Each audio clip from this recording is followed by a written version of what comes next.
This Insta lecture session would be on infective endocarditis, and in the next 9 minutes, I'm going to describe in brief about what causes infective endocarditis, what are the complications of infective endocarditis, what are the clinical manifestations of infective endocarditis, and how do you diagnose a case of infective endocarditis, and what are their key differential diagnoses of infective endocarditis.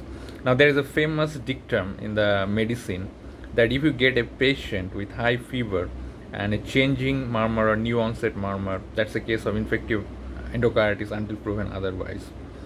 And the idea is this: definitely this is an infection. This is often a fulminant infection, so obviously that will present with fever, in particular in the acute cases of infective endocarditis. But what causes this new onset murmur or the changing murmur in the patients of infective endocarditis, which is thought to be a characteristic feature of this? Now, to understand this, you need to understand that the key morphologic feature in cases of infective endocarditis is the formation of vegetation, infected vegetation. What is meant by the term vegetation? Vegetation means a thrombus, a clot which is forming on heart valves. And now there are many conditions in the medicine which can present with vegetation, like rheumatic fever, acute rheumatic fever, acute rheumatic heart disease that can present with some vegetations over the closer line of the heart valves.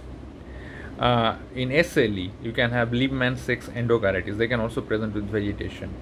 A group of diseases known as non-bacterial thrombotic endocarditis, which was previously known as marantic endocarditis. Now, typically they are seen in cases of patients of cancers nowadays, particularly mucin secreting adenocarcinoma. They can have vegetations. So there are a lot of diseases like rheumatic fever, like non-bacterial thrombotic endocarditis, like SLE, can present with vegetations over the heart valve.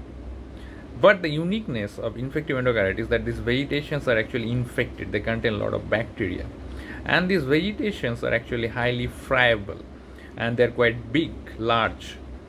And as they are large, they often impinge in the flow of the blood, and that results in some kind of, I would say, impingement or obstruction in the flow of blood, causing the creation of the murmur, which is new onset murmur, which is heard in the patient.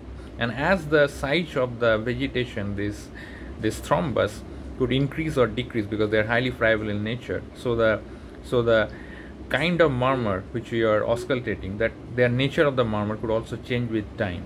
And that's why in a patient of infective endocarditis, you can have a new onset murmur because there's a newly formed vegetation seen over the heart valve, which is impinging over the flow of blood, causing this new onset murmur. And as this thrombus, this vegetation, their size could change, the nature or the intensity of the murmur could also change with time. That is the reason. Other than the fever, which is the most consistent sign of the patient of infective endocarditis, other than this new onset or the changing murmur, the other presenting features of acute infective endocarditis is splenomegaly could be seen. And in chronic protracted cases, you can have some other characteristic features like you can have splinter hemorrhage over nail bed. You can have some painful subcutaneous nodules over the tip of the finger or the toe, which is known as Osler's node. And Osler, O for ouch, and O for Osler is also for painful. So remember, this is painful. And there is another lesion which is seen over the palm and soles, which are known as Genway lesions. These are usually painless. And there is usually a radius erythematous lesion which can be appreciated over the palm and sole of the patient. Other than this, we can also see some characteristic lesion over the retina, which is known as Roth spot. Usually hemorrhagic lesion, or even an edematous lesion with a pale center. Other than this, they can also present with features of glomerulonephritis. They can present with arthritis in some cases. They can have petechial spots over their various part of their body. So all these things could be seen in a patient of infective endocarditis. But the most consistent sign, as I mentioned, is usually fever. So fever, new onset or new change murmur, changing murmur, splenomegaly, Osler node, genuine lesions, splinter hemorrhage over nail bed, rough spots. These are the characteristic features. Other than this, they can also present with abscess formation in the various part of body. They can present with mycotic aneurysms. Why, I would explain in a moment. Now, if you look at the complications or the outcome of the infective endocarditis, you need to divide them into three compartments, and it will be very easy to understand. One kind of complications they usually cause inside the heart. Another kind of complication, usually due to the fragmentation of the vegetations, they create emboli, and this emboli can go to many parts of the body. So this is usually due to embolic phenomena. And third kind of problem or complications in infective endocarditis could be due to immunological phenomena, because there is a presence of bacteria in my body, and against those bacterial antigen my body is producing antibody. These antigen antibody complexes could be deposited in various parts of my body, and that can cause a set of complications. So always when you think about the complications of the infective endocarditis, think in put them in this one of those three compartments. One, intracardiac complication. What could be the intracardiac complication? Usually the most common complication is congestive heart failure, and this is also the most common cause of death in infective endocarditis patients in the current era. What can lead to the congestive heart failure? Due to this valvular defect, sometimes even they can actually cause this valvular perforation, because this mass of vegetations, they are quite destructive in nature, and they can perforate a valve, and that can precipitate aortic regurgitation or mitral regurgitation. So these patients can have congestive heart failure. Then they can have ring abscess, they can have myocardial abscess. Myocardial infiltration of this infection or spread of the infection could also present with arrhythmia, could cause arrhythmia in the patients. So all these problems are actually, they can also have fistula, the intracardiac fistula in the patient. So all these problems are occurring inside the heart.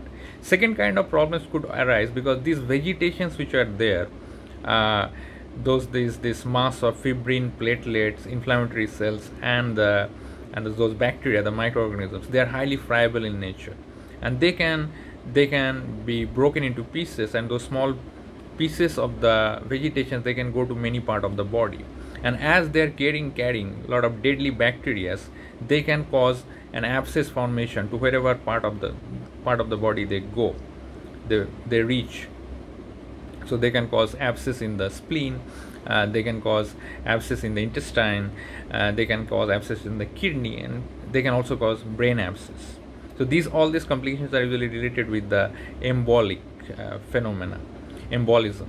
And third kind of complications, as I mentioned, could be due to the immunological phenomena. Immunological phenomena, as I mentioned, is that antigen antibody complex formation is occurring, because antigen is the bacteria is definitely an antigen, foreign antigen, and against that my body is producing antibody. So antigen antibody complexes could be deposited in many parts, and particularly one complication is glomerulonephritis could be seen.